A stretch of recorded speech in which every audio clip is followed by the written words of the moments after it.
Imagine you are lying in bed. It is 2 o'clock in the morning. You live 20 miles from the nearest town. Your closest neighbor is separated from you by 3,000 acres of dense, impenetrable cornfields. The nearest police station is a 45-minute drive away, assuming they drive above the speed limit. You look out your bedroom window into the pitch-black void of the American countryside. And then, the security light by your barn flickers on. You are completely alone. There is nowhere to run. There is no one to hear you scream. And the landline phone in your kitchen has just gone completely dead. For most of us, the countryside represents peace, a quiet escape from the chaos of the concrete jungle. But for a chilling number of families across America, this vast, empty isolation became the ultimate trap. Welcome to the dark side of rural America, where the air is clean, the landscapes are breathtaking, and the monsters do not hide under your bed. They hide in the endless expanse of the wilderness. Today, we are opening the sealed case files of the most terrifying, baffling, and completely unsolved rural murders in American history. We will examine the chilling psychology of killers who hunt exclusively where the streetlights end. But be warned, by the end of this documentary, you will never look at an isolated farmhouse the same way ever again. Because the most horrifying truth about these killers is not what they did. It is the fact that they are still out there. There is a concept in criminology known as rural vulnerability. In a city, you are surrounded by thousands of potential witnesses. A scream in an apartment complex will almost certainly be heard through the thin walls. A fleeing suspect is highly likely to be caught on at least half a dozen security cameras, traffic light monitors, or an innocent bystander's smartphone. The urban environment is a panopticon. Someone is always watching. But rural America operates under a completely different set of rules. Out here, privacy is the ultimate luxury. People move to the country to be left alone. They build long dirt driveways. They put up heavy gates. They live miles apart from their neighbors precisely to avoid being seen or heard. However, this exact desire for ultimate privacy is what apex predators look for. When a predator steps onto a rural property, they are not just entering a home. They are entering a heavily isolated ecosystem where they hold absolute control over the timeline. They know the police response time is measured in hours, not minutes.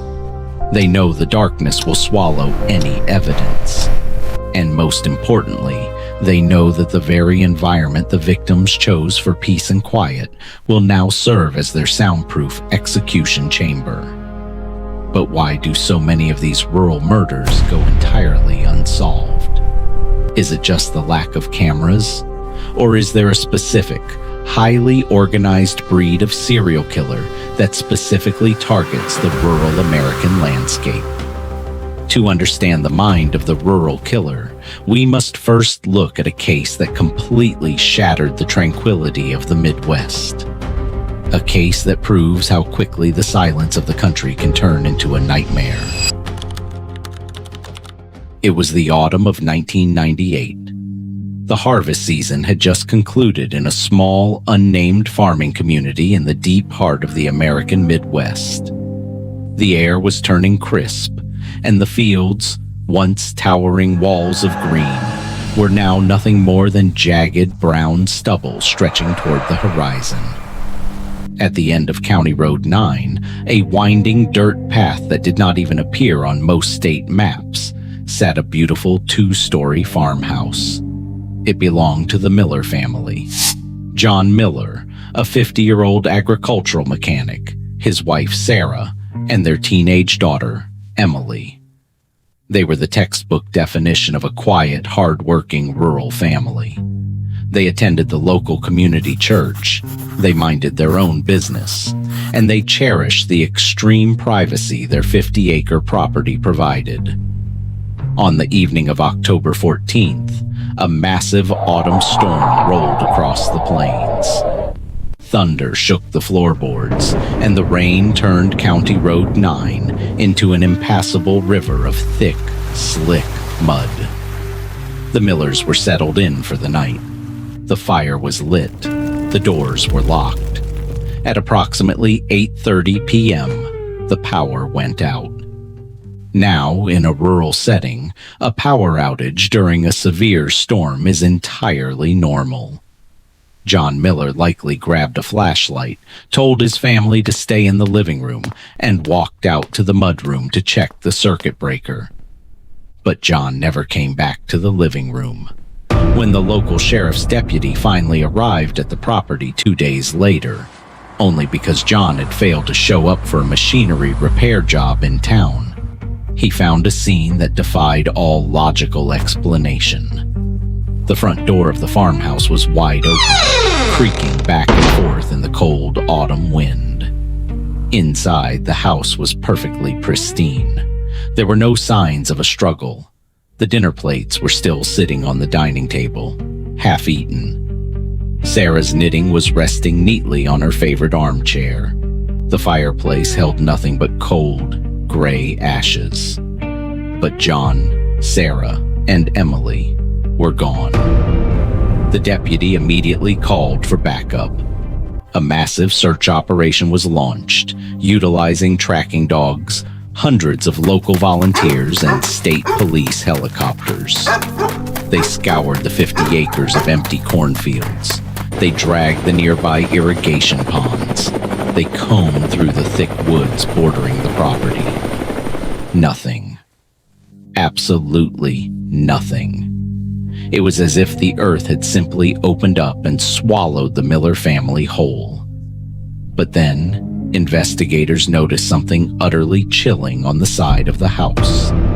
Something that changed this from a bizarre missing persons case into a highly calculated predatory nightmare.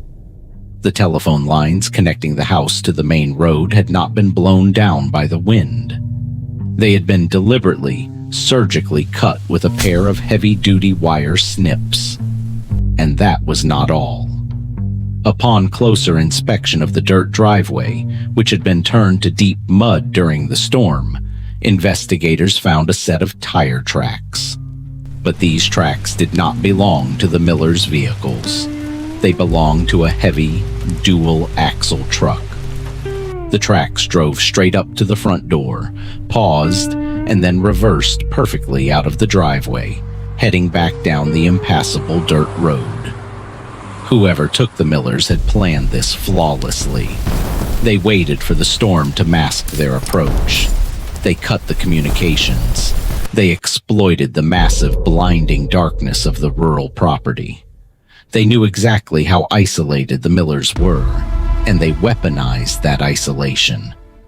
To this day, over 2 decades later, the Miller family has never been found. No bodies, no weapons, no motives. Just an empty farmhouse at the end of a dirt road, slowly rotting away. But here is the question that keeps local investigators awake at night. How did the killer know the exact layout of the property? How did they manage to subdue 3 people without leaving a single drop of blood or a sign of a struggle? The most terrifying aspect of the rural killer, notes Dr. Eris Thorne, a forensic psychologist specializing in cold cases, is their infinite patience. A city killer is opportunistic. They strike quickly and flee. But a rural predator? They will sit in the tree line for weeks. They will learn your schedule. They will know when you sleep, when you eat, and when you are completely alone. By the time they step onto your porch, you are already dead. And as we will see in our next case, sometimes the killer doesn't just watch from the tree line. Sometimes they leave something behind to let you know they were there. Something deeply, profoundly disturbing. While the vast, flat expanses of the Midwest offer one type of terrifying isolation, the dense, mountainous forests of the Appalachian Range offer something entirely different. In the Midwest, you can see the threat coming from miles away, even if you are powerless to stop it. But in the deep woods, the threat could be standing 3 feet away, hiding perfectly behind the ancient timber, watching your every single breath. In the summer of 2012, David and Elena Vance, a young professional couple from a bustling East Coast city, decided they needed a complete digital detox. They were exhausted by the relentless pace of their urban lives. They wanted silence. They wanted nature. They rented a privately owned off-the-grid log cabin deep in the Nantahala National Forest in North Carolina. This cabin was not a tourist trap. It was located at the end of a grueling 7-mile logging road that had not been maintained in decades. There was zero cellular service. There was no internet. There was not even a landline telephone. The only way to communicate with the outside world was to get into a car and drive 45 minutes down the treacherous mountain pass to the nearest gas station. According to the journal recovered later from Elena's belongings, the first 2 days were exactly what they had hoped for. Beautiful hikes, quiet evenings by the fire, and total isolation. But on the evening of the 3rd day, the tone of Elena's journal entries shifted drastically. She wrote, "The silence here is so loud it rings in my ears. But last night, the silence stopped. Around 3 in the morning, David and I both woke up to the sound of something dragging along the exterior wall of the cabin.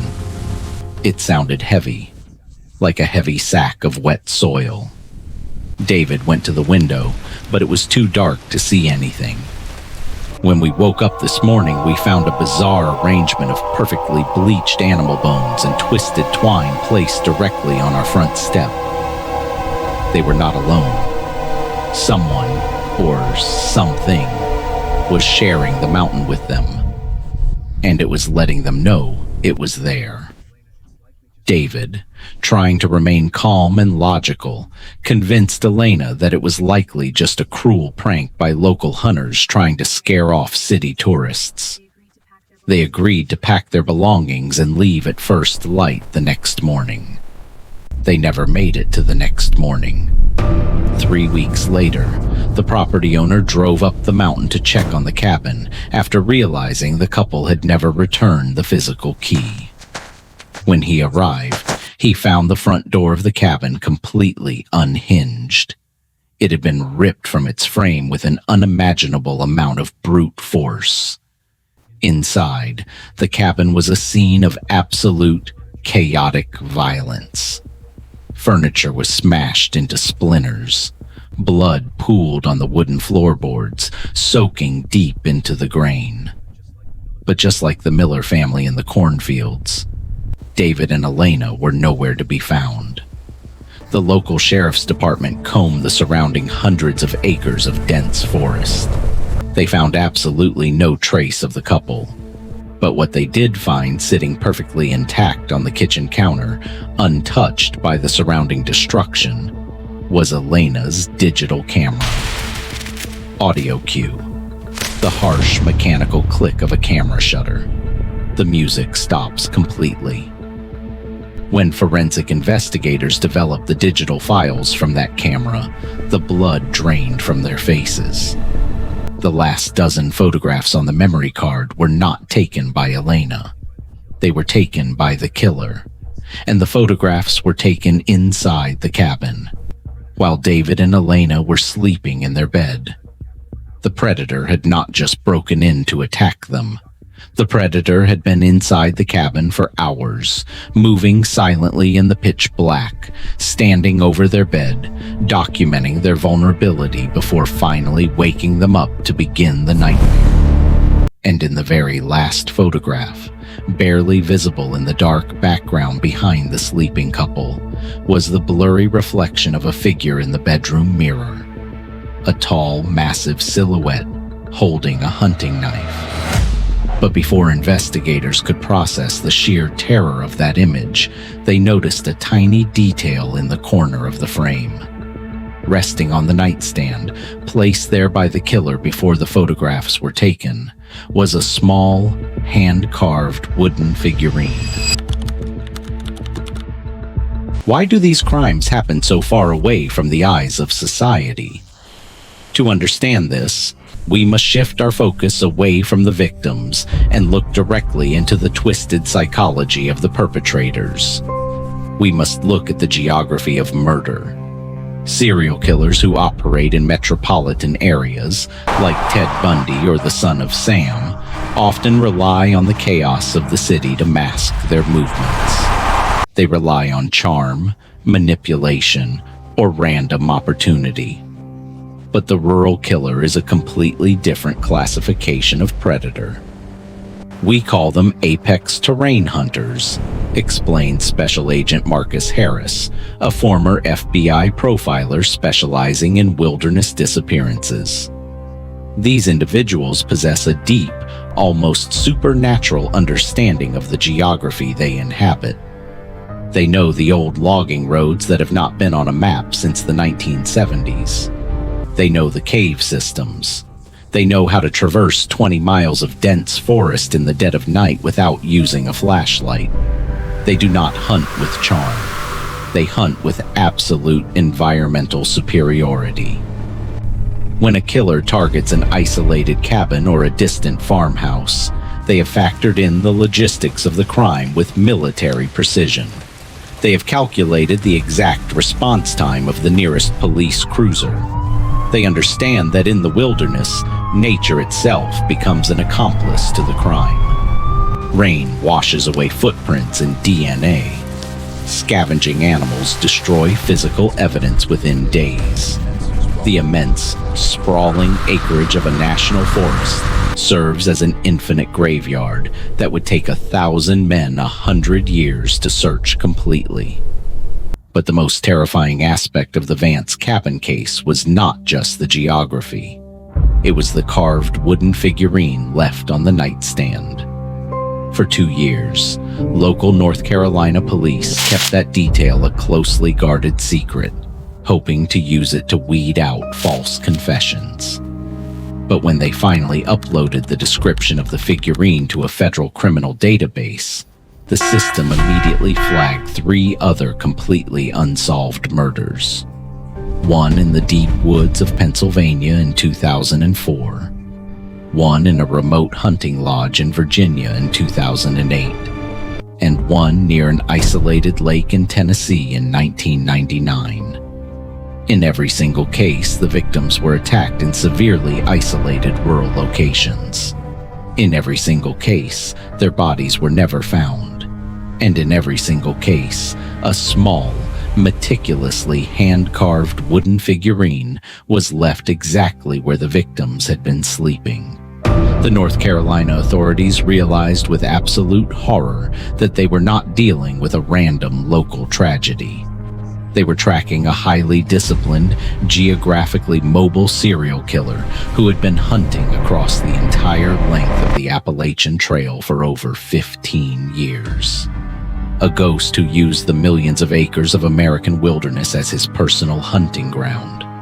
They dubbed him the Appalachian Carver, and despite a massive multi-state manhunt, he has never been caught. He has never even been identified. When we look at cases like the Miller family in the cornfields, or David and Elena Vance in the Appalachian Mountains, it is easy to place the blame on local law enforcement. It is easy to ask, how could they let the trail go cold? How could they lose an apex predator hiding in their own backyard? But to understand the failure, we must understand the mathematical impossibility of rural policing in America. Consider this terrifying reality. In the United States, There are rural counties that cover over 3,000 square miles of rugged, unforgiving terrain. And in many of these counties, the night shift consists of exactly 2 sheriff's deputies. 2 human beings responsible for patrolling an area larger than some European countries, armed with nothing but a flashlight, a radio that constantly loses signal, and a standard-issue firearm. When a 911 call comes in from an isolated farmhouse reporting a prowler, the dispatcher has to deliver a chilling truth. A deputy is on the way, but they are 45 minutes out. Lock your doors and hide. For 45 minutes, the victim is completely cut off from the protection of society. For 45 minutes, the killer has absolute, undisputed control. And by the time the red and blue flashing lights finally illuminate the dirt driveway, the predator has already vanished back into the millions of acres of surrounding darkness. They do not need to outrun the police. They only need to outrun the response time. But the geographical advantage is only half of the nightmare. The other half is jurisdictional isolation. Unlike the centralized police departments of massive cities, rural sheriff's offices are often underfunded, understaffed, and completely disconnected from national databases. If a killer strikes in a small town in Idaho, and then drives 600 miles to strike again in the deep woods of Montana, the 2 local police departments will likely never communicate with each other. They do not share files. They do not compare evidence. They treat each murder as an isolated, tragic anomaly. This systemic fragmentation is exactly what allowed the Appalachian carver to hunt uninterrupted for 15 years. He understood that the borders between counties were not just lines on a map. They were blind spots. He lived entirely inside those blind spots. For years, investigators believed that the Appalachian carver had simply died, or perhaps had been incarcerated for an unrelated minor crime. The murders had stopped. The hand-carved wooden figurines had vanished from crime scenes. The deep woods seemed, for a brief moment, to be safe again. But the silence of the wilderness is deceptive. In November of 2023, just months before this documentary was produced, a package arrived at the regional FBI field office in Seattle, Washington. It was completely unmarked. There was no return address. The postage stamps were purchased with cash at a random post office 3 states away. Inside the small cardboard box was a single item wrapped in a piece of decaying burlap. It was a small, meticulously hand-carved wooden figurine, the exact same carving style, the exact same twisted twine. But there was something else inside the box, a digital memory card. When federal agents plugged the card into a secure computer, they found exactly 1 file. It was a photograph, not from the Appalachian Mountains, but from the dense, rainy forests of the Pacific Northwest.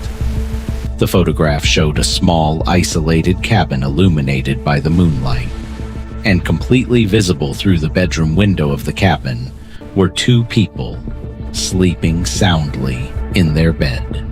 The Appalachian carver is not dead. He has simply moved his hunting grounds, and he is watching someone right now. The American countryside remains a beautiful, majestic escape for millions of people. But we must never forget that isolation is a double-edged sword. The peace you seek in the deep woods is the exact same silence a monster uses to hide their crimes. If you live at the end of a long dirt road, if your nearest neighbor is miles away, check your locks tonight. Draw your blinds. And if the security light by the barn suddenly flickers on, do not walk out into the dark to investigate.